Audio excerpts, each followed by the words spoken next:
मुस्लिम धर्म गुरुओं ने बाबा रामदेव के इस बयान की कड़ी निंदा की है। मौलाना एजाज अतहर ने कहा कि बाबा रामदेव का काम योग सिखाना है और वो वही करे।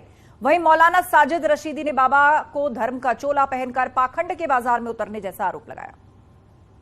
बाबा रामदेव जी जो योग गुरु हैं, उनका काम योग सिखाना है, वो योग सिखाएं। उनका काम दवाएं बनाना है, दवाएं बनाएं। वो किसी धर्म के मामले में हस्तक्षेप ना करें। उन्हें नहीं मालूम कि नमाज क्या है। बाबा, आपको नहीं मालूम कि नमाज इबादतों में सबसे बड़ी इबादत है।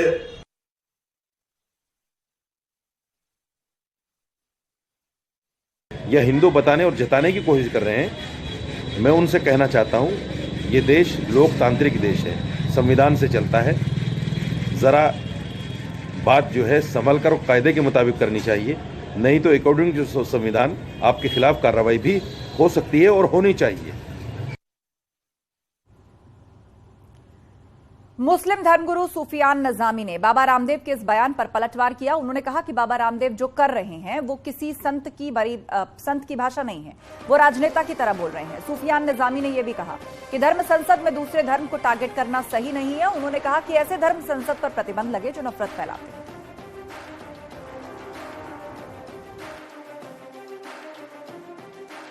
बेजा और बिला ज़रूरत दूसरे मजहब पर और ख़ास तौर पर मुसलमानों पर जो टिप्पणियाँ की जा रही हैं और बार बार जो छीटाकशी की जा रही है, ये कतई तौर पर किसी भी सूरत में मुनासिब नहीं है। जहाँ तक बाबा रामदेव साहब का ताल्लुक़ है तो उनको ये खुद तय करना है कि वो एक धर्मगुरु हैं, वो एक संत हैं, एक व्यापारी हैं या एक राजनेता हैं।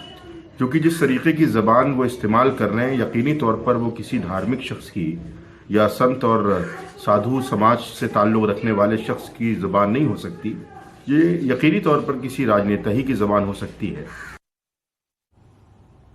अखिलेश यादव के शूद्र वाले बयान पर माध्यमिक शिक्षा मंत्री गुलाब देवी ने बड़ा पलटवार किया। उन्होंने कहा, बीजेपी जाति धर्म नहीं मानती, सबको साथ लेकर चलती है। अखिलेश यादव के बीजेपी द्वारा ओबीसी को शूद्र मानने के आरोप पर गुलाब देवी ने कहा कि मैं शूद्र हूं, मंच पर सबसे पहले बैठी हूं।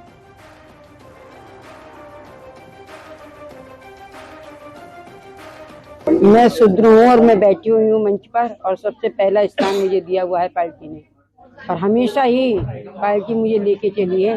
ये प्रमाण है इस बात का। तो क्या भारतीय समाजवादी पार्टी को भी दे देना चाहिए इस तरह के प्रमाण पत्र? ऐसा है ना, वो क्या बोल रहे हैं, हमें उस पर नहीं जाना है। हमारी पार्टी किसी भी जाति को, किसी भी धर्म को, किसी भी वर्ग को, किसी भी संप्रदाय को, किसी भी धर्म किसी को लेकर नहीं चलती है। वो सबके लिए बराबर समझती है। हम ये शूद्र ब्राह्मण और ये सब नहीं मानते।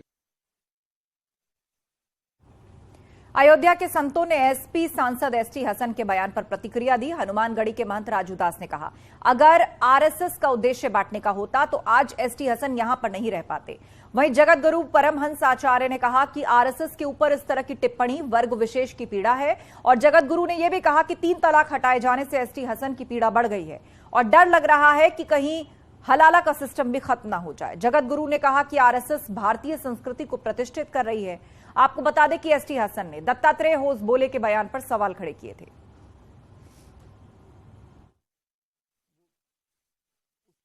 सपा नेता एसटी हसन से मेरा सवाल है कि अगर संघ को देश बांटना होता तो फिर आप जिस प्रकार से हिंदुस्तान में हैं उस प्रकार से रहते नहीं, क्योंकि संघ विचार ही आपको बचा के रखा। जिस प्रकार से आपके लोगों ने धर्म के आधार पर देश के बंटवारा में पूर्णतः योगदान दिया, सहयोग किया, आज हिंदुस्तान और पाकिस्तान है, तो आप हिंदुस्तान में किस लिए रह रहे हैं?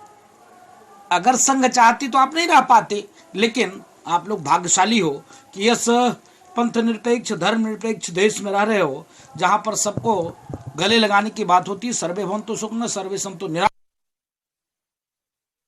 जो समाजवादी पार्टी है, नाम तो समाजवादी पार्टी है, लेकिन समाजवादी पार्टी खुद जो है तो एक गृह युद्ध की स्थिति पैदा कर रही है, हिंदू को हिंदू से लड़ाने की स्थिति पैदा कर रही है, माताओं बहनों बेटियों का अपमान कर रही है।